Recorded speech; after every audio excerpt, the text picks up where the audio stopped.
नमस्कार. आता आपण पाहत आहोत श्री साई सचरित अध्याय 47. श्री गणेशाय नमः. श्री सरस्वते नमः. श्री गुरुभ्यो नमः. श्री कुलदैवताय नमः. श्री सीतारामचंद्राभ्यां नमः. श्री सद्गुरु साईनाथाय नमः. ज्यांचे क्षणिक देखल्या वदन होय अनंत दुःख अनंत जन्म दुःख दलन, ते परमानंद जनन स्थान धन्य श्री वदन साईंचे. ज्याचे झालिया कृपावलोकन तत्काळ कर्मबंध विमोचन, स्वानंद पुष्टी निज भक्त जन न लगता क्षण लादती.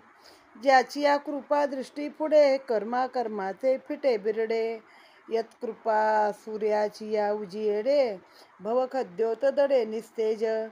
जगाची पापे भागीरथी धुते, तेने ती स्वयंमलयुक्त होते. साचला निजमळ निरसवाया ते, साधू ते इच्छिते चरण रज.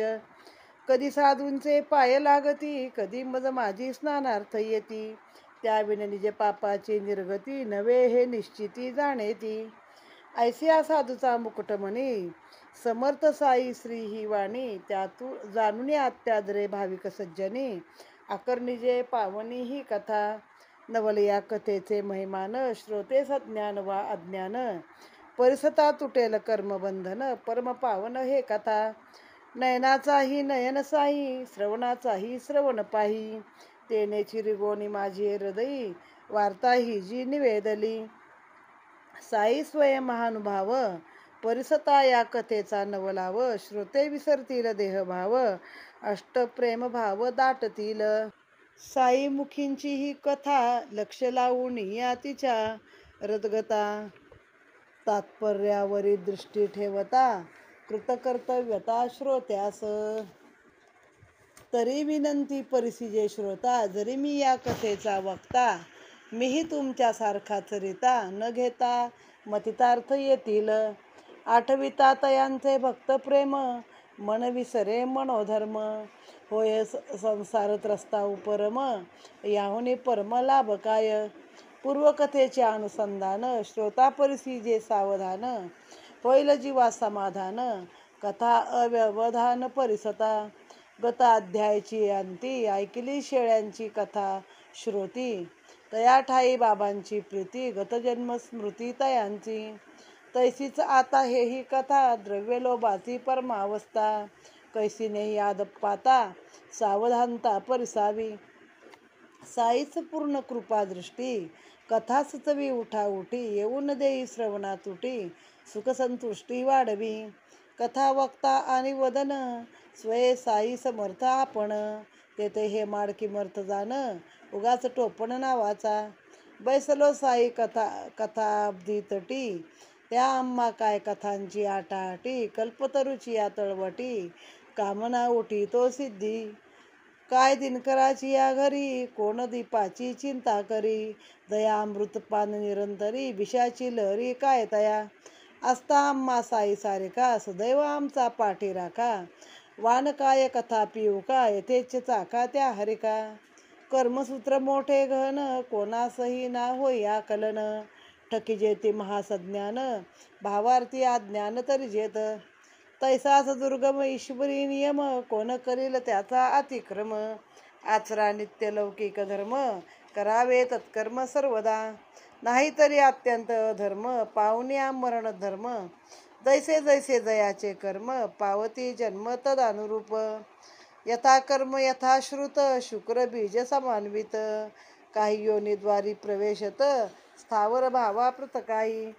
यथा प्रज्ञ ही संभवा, श्रुत्यर्थ नाही कवना ठावा. जन्म घेणे तरी तो घ्यावा, रुचेर जीवा जो जैसा. जाणा हे मूढ अविद्यावंत, शरीर ग्रहणा लागी उद्यत. जैसे जयाचे उपरजित, शरीर प्राप्त तैसे तया. म्हणून शरीर पाता आधी, नरजन्माची अमोल संधी. दौडीना तो आत्मबोधावधी, तो एक सुखी जाणावा. तोच संसार बंधमुक्त, इतर संचार चक्री पडत. कधीही शरीरत्वासी न मुकत, यातना न चुकत जन्माच्या. आता या कथेचा नवलाव, दुष्टवृत्तीसी अंतर्भाव. बुजे मी देह ही आठव, सात्विक अष्टभाव उठतील. गाठी असता अमुपधन, स्वभावे जो अत्यंत कृपण. धिक्क धिक्क तयाचे जीवन, आमरण क्षीणान भवी. त्यातही वैरवृत्तीचा वारा, कदाकाळीही नवे वरा. तया पासाव मनासी आवरा, करील मातेरा जन्माचा. परस्पर वैराचा परिणाम, उत्तमाचा जन्मे आधम. ऋण वैर हत्यांचा धर्म, पिटे तो जन्म परंपरा. हे अर्थीची अमृतवाणी, साई मुखोद्धार परम पावनी. करतो सादर श्रोतया लागुनी, असावे श्रवणी सावधान. तीही कथा जैसी ऐकिली, जैसी माझी या स्मरणी राहिली. तैसीच कथितो याच बोली, तेजी माऊली वदली ते. साईच स्वये चरित्रकार, लिहून घेती कथा विस्तार. हेमाड केवळ निमित्त मात्र, सूत्रधार ज्याचा तो. नेहमीप्रमाणे सुरुवातीला गणपती, सरस्वती, सद्गुरू सीतारामचंद्र, कुलदेवता आणि सद्गुरू साईनाथ महाराजांचं स्मरण करून आपण या अध्यायाला सुरुवात केली आहे. तर जे खरंच लोक म्हणजे नशीबवान आहेत की ज्यांनी साईचं वदन पाहिलं आहे, तर त्यांच्या अनंत जन्माचं दुःखाचं सगळ्या दलन झालं, निर्दालन झालेलं आहे. अशी माणसं आहेत की जी स्वतःच्या आनंदामध्ये पुष्टी देऊन राहतात, म्हणजे आनंदी भावाने राहतात. ज्याच्या कृपादृष्टीने आपलं जे कर्म आपण केलेलं आहे, चांगलं वाईट, त्या कर्माचे सगळे बिरडं सुटून जातं. आणि जसं काय की सूर्याच्या उजेडापुढं काजव्यांचा उजेड काय निस्तेज होतो, तसं साईंनी कृपा केली की त्यांच्या कृपादृष्टीपुढे आपली कर्म सगळी रसातळाला जातात. जगाची पापं कोण धुते? गंगा धुते. मग त्यामुळं ते सगळं मळीन झालेले असते. गंगा पापाचं ओझं वाहून वाहून कंटाळलेली असते. मग ती नेहमी विचार करते की कसे साधू संत यावे, त्यांनी माझ्याकडं स्नान करावं, त्यांचे पाय मला लागले की हे सगळं पाप माझं नष्ट होईल, असं गंगेला वाटतं. असं आपण पुराणात सगळीकडे वाचतो. तर साधूंचा मुकुटमणी असे साई आहेत. डोळ्यांचेही डोळे, कानांचेही कान असे ते साई. तर ती माझ्या हृदयीची वार्ता आता जी काय आहे, त्या कथेचा नवलाव कसा झाला, ही कथा साईंनीच कधीतरी एकदा सांगितली होती आणि मला जशी आठवते आहे तशी ही कथा मी तुम्हाला सांगतो, असं लेखकांनी इथं सांगितलेलं आहे. नाही तर मी पण काय तुमच्यासारखाच रीता आहे, मला पण काय मोठा मी शहाणा नाही, हुशार नाही. हे सगळं साईंनीच माझ्याकडनं करून घेतलं. आता मागच्या अध्यायात आपण शेळ्यांची कथा पाहिली की बाबांना गतजन्माची स्मृती होती, किंवा त्या करडांना शेरड्यांना पण होती की काय माहीत नाही, पण त्यांचं कर्म आडालं. त्यांना परत धनगराच्या कळपात बाबांनी पाठवून दिले. विकत घेतल्या होत्या तरी पण पाठवून दिल्या. मग आता आपल्याला काय, आपल्या सोबत स्वतः साई आहेत ना. तर मग हेमाड म्हणतो मी आपलं टोपण नाव घेऊन उगाच लिहितो आहे, खरं साईंनीच करून माझ्याकडनं घेतलेलं आहे. आता ज्याच्या घरी स्वतः सूर्य आहे तर तो दिव्याची चिंता कशाला करेल? जो अमृत पान करतो नेहमी त्याला अमृत मिळतं, त्याला विषाची भीती कशाला वाटेल त्याला? तसं आम्हाला साईंसारखा सदैव पाठीराखा असल्यामुळं आम्ही काही कोणत्या गोष्टीला भीत नाही. आपण जे कर्म केलं आहे त्याची फळं आपल्याला भोगायलाच लागत आहेत. आणि मग जे तुम्ही अंत्यसमयाला जी तुमची इच्छा असेल त्याच जन्माला तुम्ही जाता. म्हणून नरदेहाचं जेव्हा तुम्हाला संधी येते तेव्हा तुम्ही वाया दौडू नका. हा मनुष्य देह पुन्हा पुन्हा मिळत नाही, आणि तेव्हा तुम्ही परमार्थ करून घ्या, असं याच्यामध्ये सांगतात ते स्वामी आपल्याला सांगत आहेत. गाठी असता अमुपदन, एखाद्याच्या गाठीला पैसा असतो पण तरी पण स्वभाव अतिशय चेंगट, स्वतःच्या जीवाला काही 1 रुपया खाणार नाही, ठेवून देणार नसतं लोकांसाठी. आणि त्यात मग स्वभावाचं वैरवृत्ती, चेंगट वृत्ती, दुसऱ्याच्यावरती जळायचं, मत्सर करायचा. तर असे जे काही करतात तर त्यांना मग तशाच पद्धतीचा जन्म पुढं येतो. आता साई माऊलींनी स्वतःच्या तोंडानेच ही कथा सांगितली आहे, ती मी तुम्हाला सांगतो. एके प्रातःकाळचे प्रहरी, 8 वाजायाचे अवसरी, करुण्या नित्याची न्याहारी, पडलो बाहेरी फिरावया. मार्गी जाता जाता श्रमलो, नदी किनारी एका पातलो, पाय धुतले स्नान केलो, अंतरी धालो बहुवस. नदी तरी होती केवढी, या राहत्याच्या नदी एवढी, पाणी भरले होते दुथडी, काटासी झाडी लवाळ्याची. होती तेथे पायवाट, गाडी मार्गही होता स्पष्ट, वृक्षे काठी ओढते घनदाट, छायाही उत्कृष्ट पडलेली. वायू आहे मंद मंद, तेथे मनाला भाऊ आनंद, दृष्टी देखोनी वृक्षवृंद बैसलो स्वच्छंद छायेसी. जाता चिलीम भरावयाला तदर्थ छापी भिजवावयाला. डराव डराव शब्द ऐकला ध्वनी मज वाटला बेडकाचा. नवल काय पाणीच जेते बेडूकासने सहजते ते. छापी भिजून मी परते घेतली होती चकमक. गारेवरी ठिणगी पडून चिलीम तयार झाली पेटवून. तोच एक वाटसरू येऊन बसला वंदून मजपाशी. नम्रपणे मजकडून चिलीम आपले हाती घेऊन. लय लांब झुकलात म्हणून आदरे मज प्रश्न पुसून राहिला. मशीद फार लांब येथून तेथे जाता होईल ऊन. पलीकडे हे माझे सदन चिलीम पिऊन जाऊ की. तेथे वाईच भाकर खा भाकर स्वस्त आराम करा वेळभर. मग ऊन खाली झाल्यावर खुशाल माघारा परतावे. मीही येईन बराबर ऐसे भाषण झाल्यावर. चिलीम पेटून या वाटसर मज देई सादर ओढावया. तिकडे तो बेडूका अर्थस्वरे ओरड करू लागे गजरे. चौकशी केली त्या वाटसरे कोण बरे हा ओरडतो. तव मी वदे नदी काठी बेडूक सापडला असे संकटी. त्याचे कर्म त्याचे पाठी ऐकती गोष्ट तुझ कथितो. पूर्वजन्मी जैसे करावे ये जन्मी तैसे भरावे. कर्मभोगा सादर व्हावे आता रडावे की मर्त. मग हे ऐसे परिसून चिलीम माझी हाती देऊन. निघाला वाट सरू तेथून म्हणे मी पाहून येतो जरा. तो खरोखर तो बेडूक अथवा कोणी प्राणी आणिक. मन तरी करून निशंक काय त्या दुःख आहे ते. ऐशी तयाची इच्छा पाहुनी मी म्हणालो जाये पाहुनी. तो एका मोठ्या सर्पाच्या वदनी बेडूक पडून ओरडतसे. दोघेही महाहरामखोर दोघांचीही कृत्य अघोर. पूर्वजन्मीची पापे भयंकर पावले देहांतर भोगावया. असता चालले ऐसे विचार गेला वाट सरू त्या जागेवर. आला पाहुनी प्रत्यक्ष प्रकार म्हणे मग तो वधेचा आचार वृत्तांत. सर्पई तो जैसा काळ ऐसा मोठा जबडा विशाळ. बेडूकही मोठा विक्राळ पर तो फराळ सर्पाचा. घडी अर्ध घडीचा सोबती पडली सर्पामुखी आहुती. काय विचित्र कर्मगती क्षणात निश्चिंती होईल त्या. तो मी म्हणालो तया ते तो काय करतो निश्चिंती ते. मी त्याचा बाप आहे ना येथे मग मी कशा ते पाहिजे. सोडून या आपले स्थान बैसलो जो येथे येऊन. तो काय मी बेडूक खाऊ देन पहा मी सोडवीन त्या कैसा. आता ही झुंज सोडवल्यावरी आपण जाऊ आपले घरी. जा जा एकदा चिलीम भरी पाहू मग काय करी सर्प. चिलीम तत्काळ तयार केली वाटसरूने स्वये चेतविली. झुरका मारून मज पुढे केली हाती मी घेतली ओढावया. मारले म्या झुरके दोन वाटसरूला सवे घेऊन. गेलो त्या लव्हाळ्यातून पावलो ते स्थान विविक्षित. पुनश्च सर्प अवलोकून वाटसरू तो गेला भिवून. केवढे धूड हे म्हणून निवारी मज लागून भीतीने. म्हणे नका हो जाऊ पुढे सर्प तो येईल आपलेकडे. पळू जाता स्थळ हे साकडे नका हो तिकडे जाऊ नका. अवलोकिता ऐसा देखावा वाटसरू तो भ्याला जीवा. मग त्या दोघांच्या वैरभावा संबंधे परिसावा उपदेश. अरे बाबा वीरभद्राप्पा अजून तुझा वैरी बसाप्पा. पावत नाही का अंतापा दुर्दर रूपा आला तरी.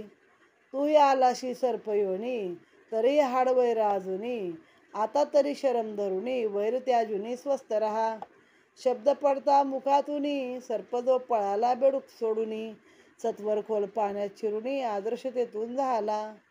मृत्यूची मुखामधला बेडूक टणकन उडून गेला. तोही झाडीत जाऊन लपला वाटसरू झाला आश्चर्य. म्हणे हे काय न कळे मजला शब्दमुखीचा तो काय पडला. बेडूक कैसा सापाने सोडला सापही दडला तो कैसा. यातील वीरभद्राप्पा कोण तैसाच यातील बसाप्पा कोण. वाटसरू पुसे वैराचे कारण म्हणे मज निवेदन करा की. बरे आधी झाडाखाली जाऊ चिलीम ओढू मागुती. म्हणालो करीन जिज्ञासापुरती मग मी स्वस्थळाप्रती जाईन. आलो दोघे झाडाखाली पडली होती दाट सावली. गार वाऱ्याची झुळूक चालली पुनश्च सळगावली चिलीम. वाट सरूने आधी ओढली, पश्चात माझी करे दिदली. मग मी ती ओढता ओढता कथली, कथा त्या वाहिली वाट सरूस. पहा माझी या स्थळापासून 2 कोस अथवा 3, इतकेच दूर पवित्र स्थान, महिमा संपन्न होते जुने. तेथे एक महादेवाचे मोडके देऊळ कधी काळाचे, तयाच्या जीर्ण उद्धाराचे आले सर्वाचे मनात. तदर्थ मोठी वर्गणी केली, बरीच रक्कम गोळा झाली, पूजा अर्चेची व्यवस्था ठरविली, पूर्ण आखिली रूपरेषा. तेथील एक मोठा धनिक नेमले तया व्यवस्थापक, पैसा केला तयाचे हस्तक, पूर्ण निर्णायक तो केला. तयाने कीर्द ठेवावी पृथक, तिथं आपली वर्गणी रोख जमा करावी, हे कार्यही अचूक करावे प्रामाणिकपणाने. परतो जात्या मोठा कंजूस, खार न लागावा पदरास, ऐसिया धोरणे चालवी कामास, त्याने तो तडीस जाईना. खर्च केली सारी रक्कम, अर्धे मुर्दे झाले काम, खर्चिना हा पदरचा दाम, गाठीचा छदाम सोडीना. जरी मोठा सावकार, कृपणपणाचा पूर्ण अवतार, बोलाचीच नुसती पेरी साखर, कामासे आकार येईना.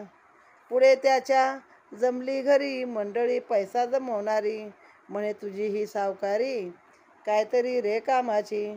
महादेवाचा जीर्ण उद्धार, तू न लाविता हातभार, पडेल कैसा न कळे पार, काही विचार कर याचा. करून लोकांची मंदरणी, पुनश्च मिळवू अनेक वर्गणी, तीही देऊ तुझं पाठवणी, आणखी ठिकाणी हे काम. पुढे अनेक पैसा जमला, उत्तम प्रकारे हाती आला, त्याचा काही न उपयोग झाला, धनिक बैसला तो स्वस्त. असं जाता काही दिवस, आले देवाजीच्या मनास, तो याच कुटुंबाचा धनी याच्या कुटुंबास, झाला तो समयास दृष्टांत.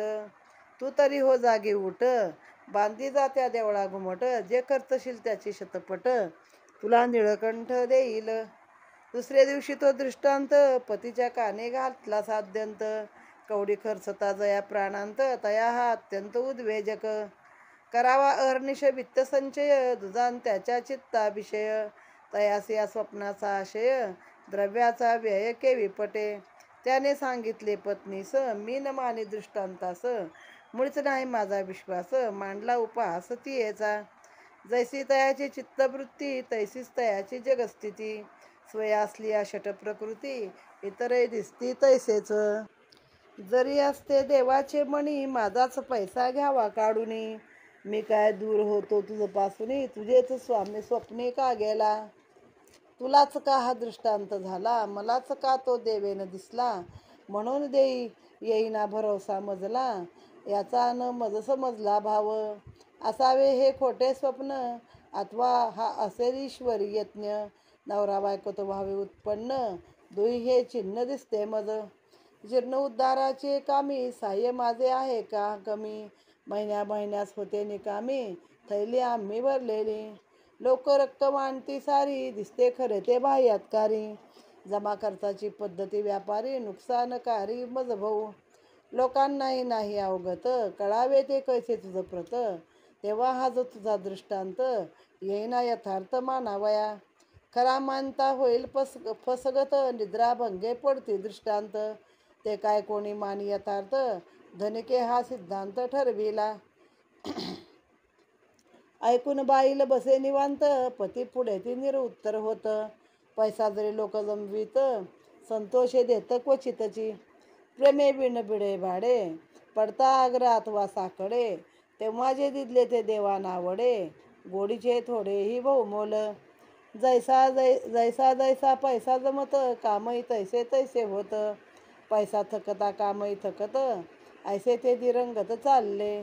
धनिक काढना कृपण पैसा, आपल्या पिशवीतील एकही पैसा, पुनश्च त्याला दृष्टांत कैसा, कांतेस तो परिसा धनिकाच्या. नको आग्रह करू पतीस, पैसा देण्यास देवळास, भाव तुझा पुरे देवास, द्यावे तव इच्छेस येईल ते. पैसा एक मनोभावाचा, स्वसत्तेचा तो लाखाचा, अर्पण देवास करिसाचा, विचार पतीचा घेऊन. करू नको व्यर्थ क्षीण, मना येईल ते द्यावे आपण, स्वसत्तेचे अल्प प्रमाण, असे ना अर्पण करी ते. येथे केवळ भावकारण, तुझा तो आहे हे जाणून, काहीतरी दे दे म्हणून, आग्रह जाण देवधरी. तरी जे असेल अल्पवित्त, देऊनी होई तू निश्चिंत. भावाविण देणे अनुचित, देवान यत्किंचित आवडे. विना भाव जो देईल, त्याचे ते सर्व मातीमोल. अंती समूळ होईल निष्फळ, अनुभव हा येईल अविलंबे. असो हा दृष्टांत ऐकुनी, केला तिने निश्चय मनी. पितृदत्त अलंकार वेचुनी, मागणे परिपूर्ण करावे. मग तिने पती लागून, केला तो विषय निवेदन. पतीने ते घेतले ऐकून, अंतरी उद्विग्न झाला. लोभ देते कायचा विचार, नाही देवधर्म आचार. मनी म्हणे हा काय अविचार, भ्रांतिष्ट झाले साचार ही झाली. म्हणे हे तिचे अलंकार, करून या सर्वाचा आकार. मोल ठरवून 1000, जमीन नावावर चढवावी. अलंकार खरीदले आपण, पैशावजी पत्नी लागून. दिदली आपली जमीन खाजन, होती ती घाण कोणाची. जमीनही ती होती ओसिक, पर्जन्य काळी ही नापीक. पत्नीस म्हणे करून टाक, अर्पण पिनाक पाणीस. 1000ची ऐसी जमीन, करता देवा लागी दान. दृष्टांतरूप होईल प्रसन्न, होईल उत्तीर्ण ऋणातुनी. होशील उत्तीर्ण ऋणातुनी. असो मान्य पतीचे वचन, कृपण कांता तव जमीन. प्रेम भावे करी अर्पण, शंकर संतोषण व्हावया. वस्तुस्थिती पाहू जाता, 200च्या कर्जा करता. धनिकापाशी घाण असता, डुबकीची सत्ता ती जवर.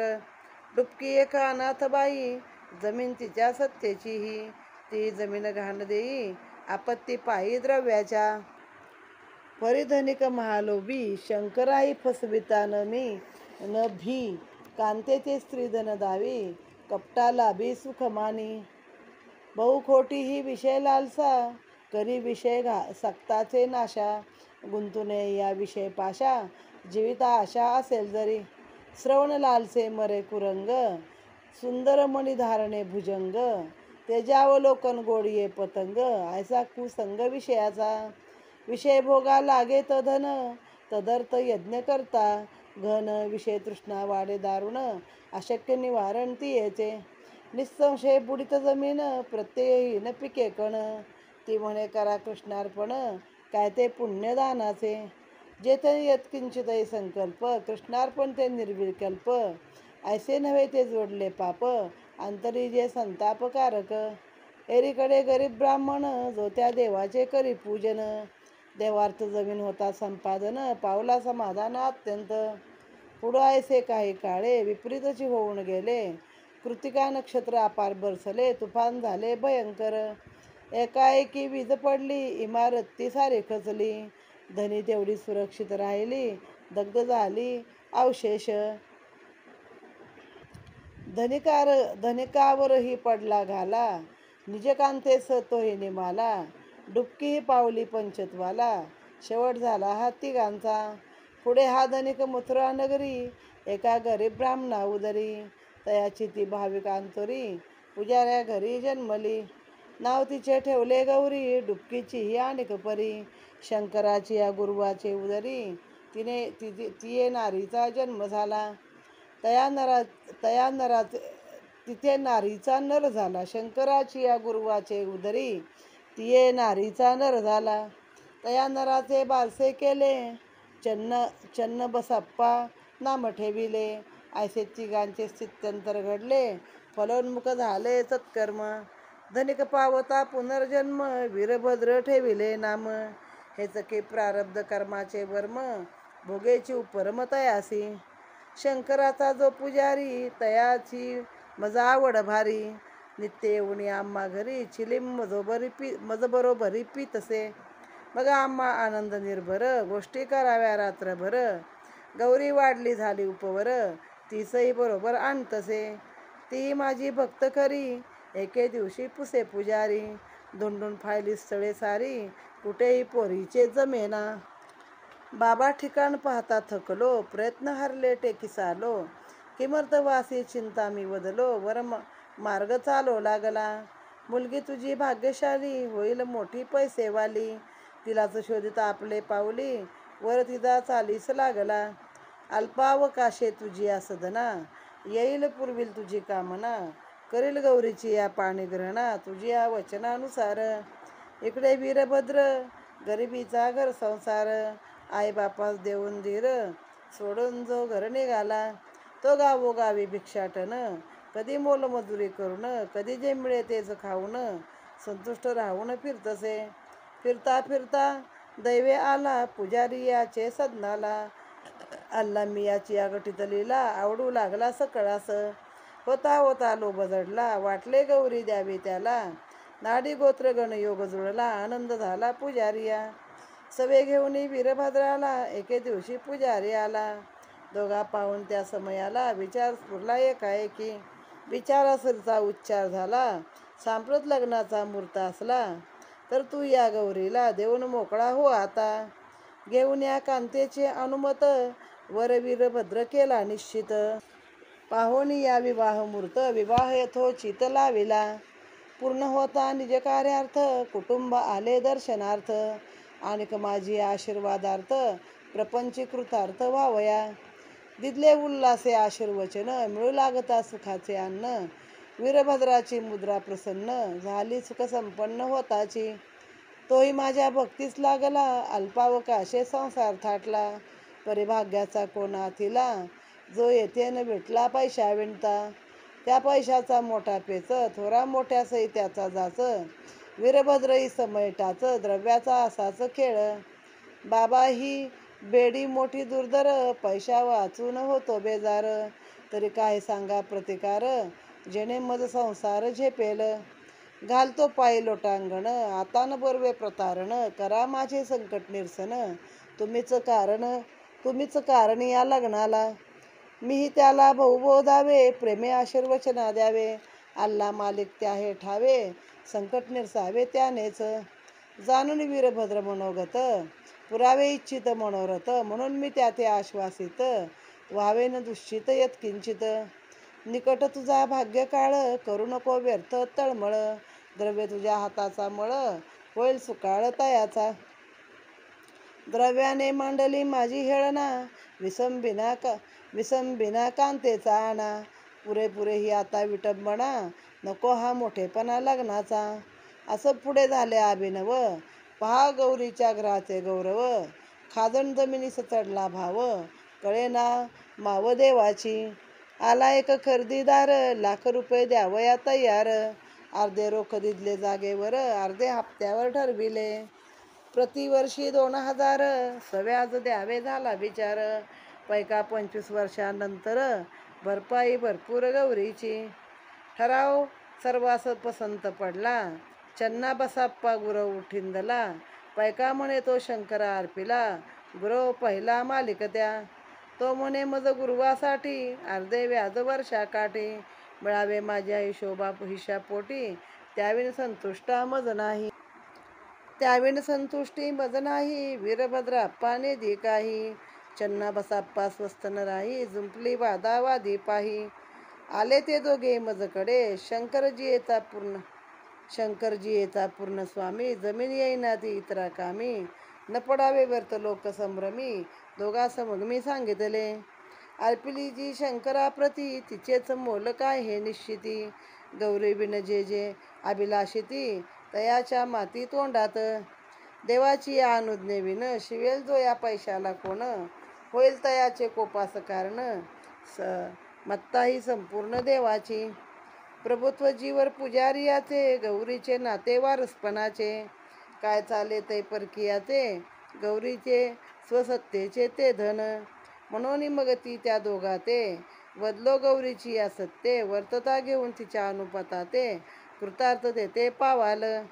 वर्तल्या तिच्या इच्छेबाहेर, देवराजी नाही होणार. वीरभद्राप्पास नाही अधिकार, स्वतंत्र व्यवहार करावयाचा. ऐसा जरी माझा विचार, केला परिस्फुट येते साचार. तरी वीरभद्र रागावला मजवर, शिव्याचा गजर बरसला. तो म्हणे बाबा तुमच्या मनी, माझी या पत्नीची मालकी स्थापुनी. सर्व रकमेचा ढेकर देऊनी, निजहित साधूनी बैसावे. परसोन हे तयाचे शब्द, मी झालो जागच्या जागी स्तब्ध. अल्ला मियाची करणी आगाध, उगाच का खेद करावा. वीरभद्राप्पा मज हे बोलला, घरी कांतेवरी अति तणतणला. तव ती दुपारी दर्शनाला, येऊन विनवाया लागली. बाबा कोणाची या बोलावर, लक्ष देऊनी अव कृपा मजवर न करावी मी पसरते पदर, लोभ मजवर लोभ मज कन्येवर असावा. असे तिचे शब्द परिसून म्या तिस दिले पूर्ण आश्वासन. सात समुद्र निहाल करीन तुझं तू खिन्न नसावे. 7 समुद्र बहाल करीन तुला मी, तू खिन्न राहू नको.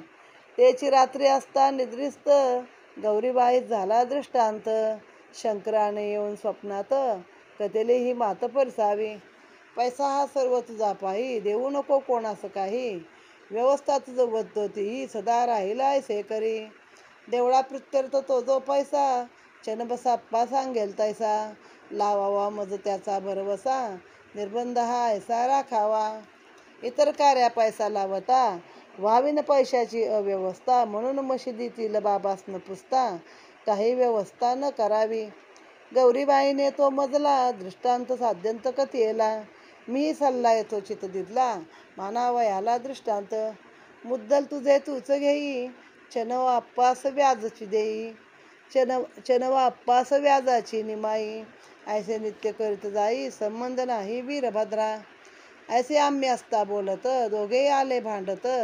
परस्पराने व्हावे शांत, उपाय मी अत्यंत वेचले. शंकराचा तो दृष्टांत झाला होता जो गौराई प्रत. दोघासही कथीला साध्यंत, परसोनी उन्मत्त वीरभद्र. वीरभद्रे शिव्याची लाखोली, प्रतिपक्षावर यथेच्छ केली. अद्वा तद्वा भाषणे केली, वृत्ती गांगरली दुजियाची. तयास झाला उन्मत्त वात, शिव्या शापाची बडबड करत. सापडशील ते घात, करीन म्हणे मी मुखाने. चनबसप्पासा लुक्षून, वीरभद्रा पाऊन मत्त होऊन. म्हणे मी तुझे तुकडे करीन, खाईन गिळीन सगळेच. चनबसप्पा भीतीग्रस्त, पाय माझे घट्ट धरीत. म्हणे मज करा संकटमुक्त, अभय मी देत त्याला. तव मी दीन चनबसप्पा ते, धीर देऊनी बदलो ते. वीरभद्राची हसते, मरू मी तू ते देईना. असो पुढे होऊनी वात, वीरभद्राचा झाला अंत. मग तो जन्मला सर्पयोनीत, ऐसे ते देहांतर घडले असे. चनबाप्पा बसाप्पास पडली दहशत, तिथं झाला त्याचा अंत. जन्म पावे दूर योनित, ऐसे चरित्र तयाचे. पूर्वजन्मीच्या वैरासाठी जन्म पाहला सापापोटी. लागला बसाप्पा दुर्दुरापाटी, धरित्या शेवटी वीरभद्र. दुर्दुर रूपे बसाप्पा दिन, भद्राप्पा सर्पामुखी पडून. परसून तयाचे करुणावचन, हेलावले की मन माझे. पूर्वदत्त वचन स्मरून, सर्पाची या तोंडातून. चनबसाप्पा मुक्त करून, पाळिले वचन मी आपले. अल्ला निज भक्ता लागून, संकट समय्ये धावून. त्यानेच येथे मज पाठवून, करविले रक्षण भक्ताचे. हे तो प्रत्यक्ष अनुभव आले, वीरभद्रास हाकून लाविले. चनबसप्पास संकटी तारिले, सकळ हे केले देवाचे. असो आता भरकी चिलिमी, पिऊन जाईन आपले धामी. तूही जाई आपले ग्रामी, लक्ष्मण नामी असू दे. ऐसे बोलून चिलीम प्यालो, सत्संगाचे सौख्य लादलो. फिरत परत आलो, परमी धालो निजांतरी. स्वस्ती श्री संत सज्जन प्रेरिते, भक्त हेमाड पंथ विरचिते. श्री साई समर्थ सच्चरिते, श्री साई मुखश्रुत कथा कथन नाम. सप्तचत्वारिशोत्तम अध्याय गोडहा. श्री कृष्णार्पण नमस्तु. सद्गुरु साईनाथार्पण नमस्तु. आता ही बाबांच्या मुखानेच त्यांनी कथा सांगितली आहे आणि ती लेखकाने लिहिली आहे. एकदा म्हणे मी रस्त्याने जाता जाता जरा दमलो आणि एका नदी किनारी बसलो. पाय धुतले, स्नान केलं आणि मनाला असं छान वाटलं, आनंद वाटला. नदी तरी केवढी, आपल्या राहत्याला नदी असते तेवढी, म्हणजे फार मोठी पण नाही. पण पाणी भरलं होतं दोन्ही बाजून दुथडी. काठाला लवाळ्याची झाडी होती, पायवाट होती, गाडीचा पण रस्ता होता, झाडं होती घनदाट. अशा ठिकाणी मी बसलो म्हणे. मग चिलीम भरायला घेतली. वायू पण छान मंद मंद, हवा पण वाहत होती. छापे भिजवायला गेली तर डराव शब्द ऐकला. पण मग मी काय म्हणे हे केलं नाही, लक्ष नाही दिलं, कारण जिथं पाणी तिथं बेडूक असणारच ना. मग छापे भिजवून परत आलो. मग गारेवर ठिणगी पडली. मग चिलीम पेटवली. तेवढ्यात एक वाटसरू आला, नम्रपणे माझ्याजवळ बसला. चिलीम मागून घेतली. लई लांब झुकलात, म्हणजे खूप लांब आलात असं बाबांना बोलला तो. मशिदीतून फार लांब आहे म्हणे, तर कुठे एवढे जाऊ नका आता उन्हातानाचं, जरा माझ्याकडे या, थोडी भाकर खा, क्षणभर विश्रांती घ्या आणि मग संध्याकाळचे तुम्ही आपले जा, असं सांगितलं. मी पण म्हणले बरोबर ठीक आहे, मी येईन बरं. आणि ती चिलीम ओढायला दिली. परत एकदा बेडकाचा आवाज आला. मग म्हणे कोण ओरडतंय, त्या वाटसरूने विचारलं. तर बाबा म्हणाले की बहुतेक बेडूक एखादा संकटात सापडलेला आहे, तर बेडूकच ओरडतो आहे. तर म्हणे पूर्वजन्मी जे करावं तसंच म्हणे फेडावं. मी कशाला म्हणे इथं आता कशाला रडावे की मरतं म्हणे, मी कशाला हे करू. तर तो म्हणला थांबा जरा, मी खरंच बघून येतो बेडूकच आहे का अजून काय दुसरी गोष्ट आहे. आणि तो गेला बघायला. बघितलं तर खरंच एका मोठ्या सापाच्या तोंडामध्ये एक बेडूक पडलेला होता. आणि बाबा म्हणे दोघंही महाहरामखोर, दोघांची पण कृत्य तसलीच म्हणे, पूर्वजन्मीची पापी केलेली आहे ती आता आले म्हणे भोगायला, असं बाबा बोलले. मग तो वाटसरू गेला तिथं परत आणि म्हणले बाबा असं असं आहे हो. तर अर्धघडीचा सोबती म्हणे, हा बेडूक काय आता फार काळ राहणार नाही, त्या सापाच्या तोंडात पडलाय, आता साप लवकरच त्याला गिळणार, त्याची आहुती घेणार. तर बाबा म्हणे मी कशाला आलोय मग एवढ्या लांब, मी कशाला पाहिजे इथं, मी त्या बेडकाला सोडवीन, तू छापी भिजव, काय त्रास म्हणजे काय काळजी करू नको, त्या बेडकाला बघ मी सोडवतो का नाही. आता हे झुंजा आपण सोडूया आणि मग आपल्या घरी आपण जाऊ, जा पुन्हा एकदा चिलीम भर. मग त्या माणसाने चिलीम भरली, मग ती त्याने ओढली, मग बाबांनी हातात घेतली, बाबांनी ओढली आणि मग निघाल त्या वाटसरूला घेऊन. जिथं ते साप आणि बेडूक होते तिथं बाबा गेले. तर ते साप म्हणजे केवढं मोठं धूळ होतं ते. तर तो वाटसरू घाबरायला लागला, बाबा जाऊ नका, आपल्या अंगावर येईल तो, मग आपल्याला पळायला जागा पण नाही, बाबा जाऊ नका, असं तो बाबांना विनवत होता. तेवढ्यात बाबा त्याला म्हणले का रे वीरभद्राप्पा, अजून तुझा हा वैरीच आहे का रे बसाप्पा, अजून तुम्हाला दोघांना पण अंताप झाला नाही. हां, परत तू त्याला आलास आता गिळायला, तूही आला सर्प योनी, तू झाला सर्प, हा झाला बेडूक, दूरदूर म्हणजे बेडूक, तर या हाडवैर काय तुमचं अजून संपलं नाही आहे म्हणे, दे बरं सोडून आता हाडवेर, वैर तो वैर सोडून दे. हा शब्द बाबांनी काढल्याबरोबर त्या सापाने बेडकाला सोडलं आणि तो खोल पाण्यात निघून गेला आणि बेडूक पण टुनकन उडी मारून निघून गेला. तो जो वाटसरू होता त्याला मोठं आश्चर्य वाटत होतं. तो म्हणे बाबा हे काय आहे, मला नक्की सांगा ना, मला पण त्याची उत्सुकता आहे.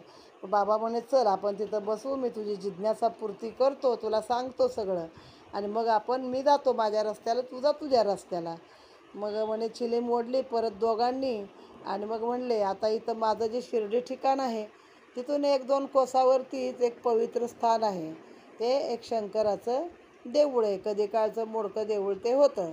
त्याच्या जीर्ण उद्धाराचं काम करायचं सगळ्या गावकऱ्यांच्या लक्षात आलं. मग गावकऱ्यांनी बऱ्यापैकी रक्कम जमा केली आणि त्याचा व्यवस्थापक म्हणून त्या गावातला एक जो धनिक होता त्याला नेमलं पैसेवाल्याला, की त्याने ह्याच्या वह्या व्यवस्थित ठेवाव्या आणि चोख हिशोब त्याच्यामध्ये लिहावा.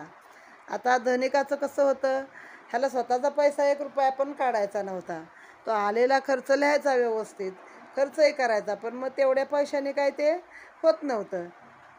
मग गावकरी लोक एकदा आले, म्हणे काय तुझा फायदा, म्हण तुला आम्ही कशासाठी मोरक्या केला, 4 पैसे तुझ्या खिशातनं पण घालशील म्हणून, देऊळ काय होत नाही आणि तुझा काय उपयोग आहे. तर म्हणे परत एकदा वर्गणी काढा.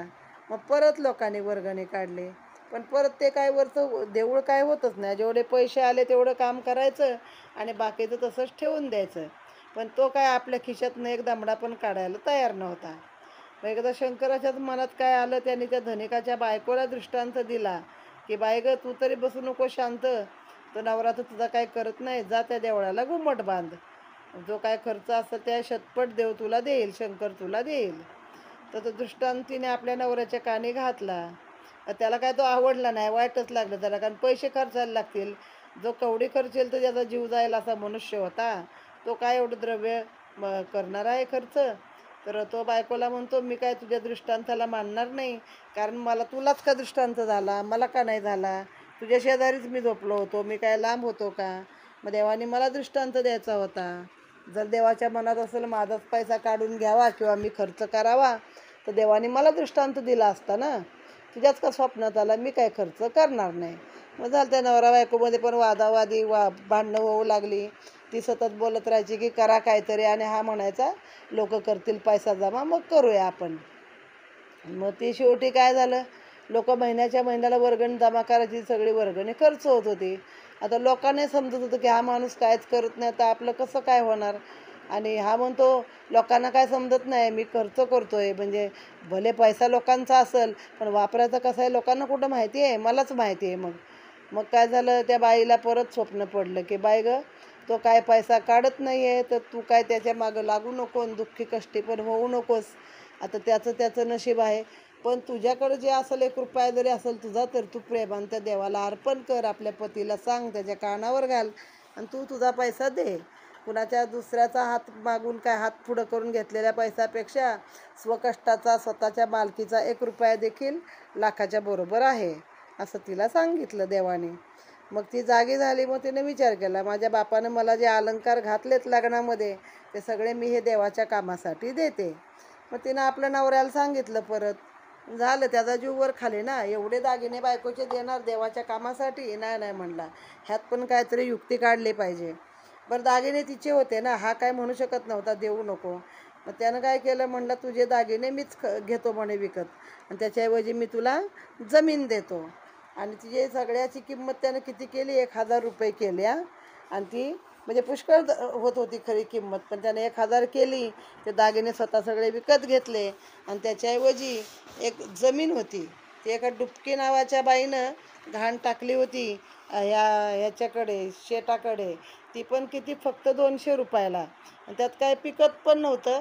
आणि मग त्याला पण त्या जमिनीचा काय फायदा नव्हता, तर ती जमीन त्यानं बायकोला दिली 1,000 रुपयाचे दाहे करून, 1,000 रुपयाची किंमत करू ना त्या दागिन्याची. आणि मग ती म्हणे दे आता तू शंकराला ती जमीन अर्पण कर. मग ते कांतीचं स्त्रीधन आहे ते पण राहील सुरक्षित, आणि ही खोटी विषय लालसा आहे ह्याच्यामध्ये तो अडकूनच राहिला ना. मग ते कसं झालंय की श्रवण लालसे मरे कुरंग, म्हणजे ते असे व्याधाचे आवाज काढतात ते हरिणीचे. म्हणजे हरिण असतो, तर हरणीसारखे आवाज काढले की तो जातो बिचारा शोधत, आणि मग त्याची शिकार होते. किंवा सुंदर भुजंगाच्या डोक्यामध्ये मणी असतो, म्हणून मग भुजंगाची हत्या होते.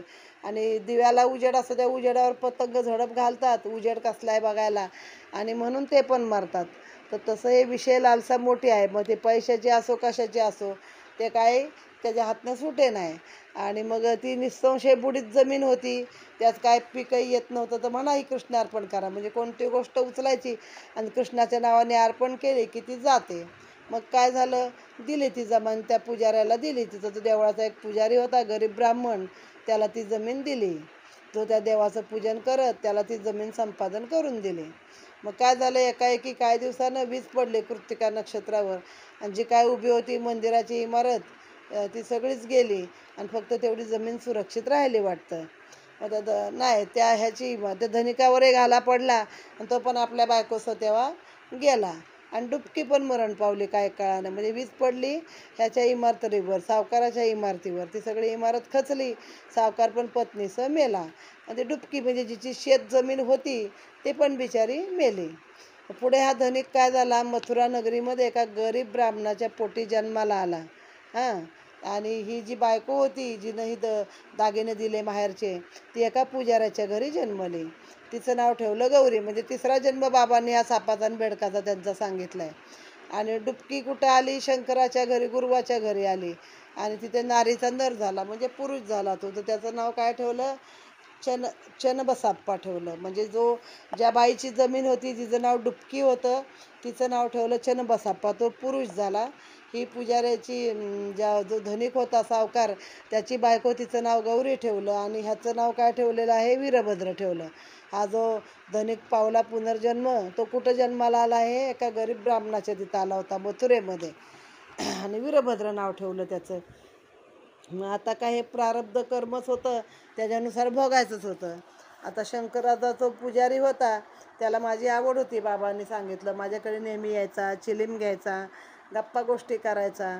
तर मग तो पुजारी बोलला, बाबा गौरी उपवर झाली आहे, पण आता काय म्हटले, तिचं हे नाही, अजून लग्न कार्याचं काही जमत नाही, तर काय करू. तर बाबा म्हणले, काय काळजी करू नको, तिचा जो नवरा आहे तो पायाने चालत तुझ्याकडे येतोय, तुझ्या घरी.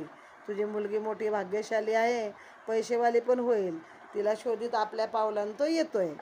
मग त्यानुसार तो यायला लागला. तर तो आला काही दिवसाने, खरंच त्यांच्या घरी आला. वीरभद्र म्हणजे आदल्या जन्मीचा तो धनिक, आणि ही गौरी म्हणजे त्याचीच आदल्या जन्मीची बायको होती. गावोगावी भिक्षाटन करत करत मिळेल ते खाऊन यांच्या घरी आला. तिथं कामं करू लागला, चार राहू लागला, सगळ्यांना आवडू लागला. आणि मग त्या पुजाऱ्यालाही वाटलं की गौरी ह्याला द्यावी. मग त्याला घेऊन बाबांकडे आला. मग बाबांनी आधीच सांगितलं तुझ्या पोरीला देऊन टाक. तर त्यानुसार मुहूर्तावरती त्यांचं लग्न वगैरे लागलं सगळं. मग पुढे काय झालं की तो वीरभद्रही बाबांच्या भक्तीस लागला. पण थोडे दिवस संसार झाला, पैसा अडका काय केल्या मिळेना. मग म्हणायला लागला, बाबा आज मला खूपच लग्न केलं असं वाटायला लागलं आहे. बायकोचा आणा काही संपत नाही. आणा म्हणजे वस्तू घरी आणा, त्याला शब्द आहे बायकोचा आणा. तर म्हणे हा संसार काय मला झेपे ना, बायकोचा आणा काही संपत नाही, उगाच लग्न केलं असं वाटायला लागलं आहे. तर त्याचं मनोगत ऐकून बाबा म्हणले, अरे होईल तुझं पण, इच्छित पूर्ण होईल, कशाला अशी चिंता करतोस, काही दिवस तुझा भाग्यकाळ जवळ आला आहे, तर होईल तुझं चांगलं. मग त्या द्रव्यानं म्हणे माझी हेळना विसंबे ना कांतेचा आणा. मग काय झालं, त्या खाजण जमिनीला भाव चढला. जी जमीन आदल्या जन्मी डुबकीची होती, जी सावकाराच्या बायकोला सावकाराने तिचेच दागिने घेऊन दिली होती, आणि ती शंकराच्या नावाने पुजाऱ्याच्या नावाने केली होती. मग त्या खाजण जमिनीला भाव चढला, आणि तिथे एक खरेदीदार आला आणि ₹1,00,000 त्याला द्यायला तयार झाला. आणि अर्धे रोख दिले जागेवर आणि अर्धे हप्त्यावर ठरवले, म्हणजे 50,000 दिले.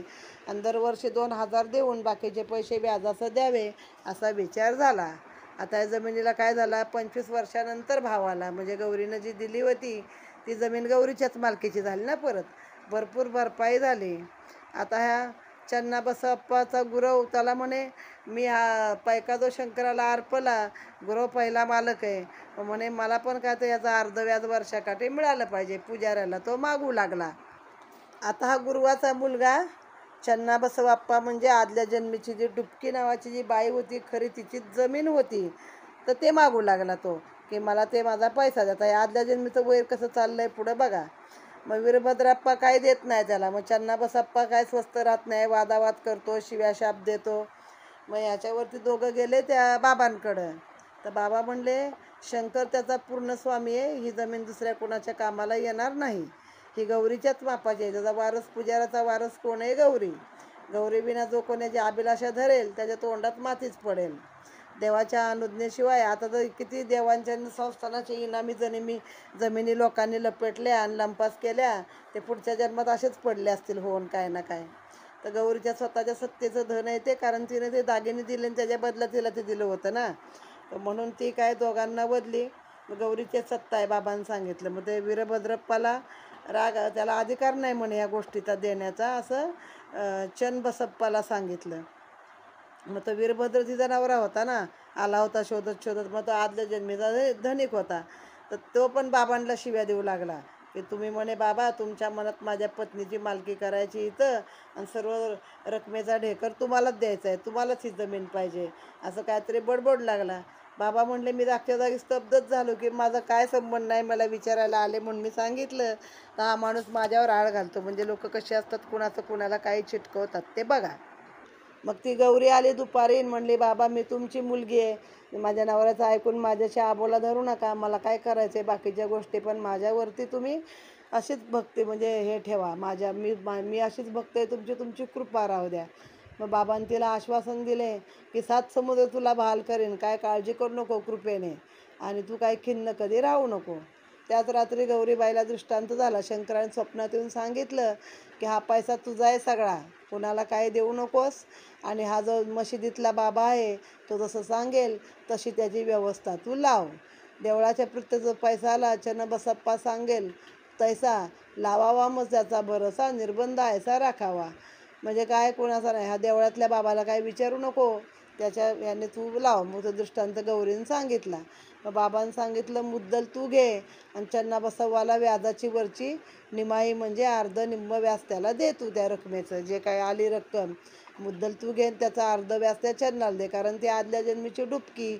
मग तिचं ते ₹200 देऊन घाण टाकलेली होती ना, तिची पण जमीन होती, आणि वीरभद्राचा ह्याच्यामध्ये काही संबंध नाही तुझ्या नवऱ्याचा. असं बोलत असता ते दोघे भांडत भांडत आले. बाबा म्हणे मी खूप हे केलं की बाबा दोघं शांत व्हा, भांडू नका, शांत व्हा, भांडवू नका, पण ते काय ऐकले नाही. तसंच व्याज त्याने म्हणजे वैराचं व्याज वाढत राहिलं. एकमेकाशी व्याशाप बडबड बडबड करत राहिले. मग तो वीरभद्राप्पा म्हणला, मी उन्मत्त होऊन म्हणजे वीरभद्राप्पा म्हणजे आदल्या जन्मीचा तो जो सावकार होता तोच खरा. मी तुझे तुकडे तुकडे करेन, मी तुला अख्खा गिळेन, अख्खा खाईन वगैरे वगैरे सांगू लागला. आणि चन्नबसप्पा म्हणजे जो गुरुवाच्या घरी पोटाला आला होता, जी डुबकी नावाची स्त्री होती, तिचा पुरुष झाला होता, तो मात्र घाबरलेला आणि बाबांचे पाय धरू लागला की हा मला काहीतरी अपाय करेल. मग बाबा म्हणले, घाबरू नकोस, मी कायम तुझं रक्षण करेन, तुला काय मी वीरभद्राच्या हातून मरून देणार नाही, कुठे असलास तरी मी तुला तिथं येऊन रक्षण करेन. झालं. पुढं दोघांचाही अंत झाला. तोही मेला, हाही मेला. वीरभद्र म्हणजे तो सावकार आदल्या जन्मीचा, कवडी चुंबक, एकही रुपया न सोडणारा, तो गेला सापाच्या योनीमध्ये आणि देहांतर झालं. आणि चन्नाबसप्पा कोण झाला, त्याला दहशत पडली होती, भित्रा होता, त्या दहशतीमध्येच त्याचा अंत झाला. म्हणून तो पावला बेडूक. आणि मग शेवटी परत त्या सापान ते बेडूक गिळलं होतं. म्हणजे ह्या सावकाराची किती दहशत बघा. एक जन्मात सावकार, दुसऱ्या जन्मात त्या बाईचा नवरा म्हणून आला, पण त्या सगळ्या त्या जमिनीवर त्या पैशावर डोळा. आणि तिसऱ्या जन्मात हाच परत मोठा प्रचंड साप झाला. आणि त्या चन्नाबसप्पा म्हणजे जी डुबकी होती आदल्या जन्मी, जिची शेती होती, त्या बाईला तिनं आता ती बेडकाच्या रूपाला आली होती, तिला गिळत होता. आणि मग शेवटी जेव्हा बाबा बोलले तेव्हा ते पूर्वीचं स्मरण म्हणे माझ्या लक्षात होतं. सापाच्या तोंडातनं वाचवायलाच म्हणे मी एवढ्या लांब इथं आलो, अल्लाने मला त्यासाठी तिथं आणलं, नाही तर मी कशाला एवढ्या लांब आलो असतो. म्हणून मी त्या वीरभद्राला हाकून लावलं, चन्नाबसप्पाला संकटामध्ये तारलं, असं बाबांनी सांगितलं. मग म्हणतो व्यापारी आणि तो मनुष्य आणि मी, आम्ही आपली चिलीम पिली आणि मग तो आपल्या वाटेने गेला आणि मी आपल्या वाटेने निघून आलो. अशी बाबांनी ही कथा हेमाडांना सांगितली होती आणि हेमाड पंतांनी तशीच आपल्याला सांगितलेली आहे. सच्चिदानंद सद्गुरू साईनाथ महाराज की जय.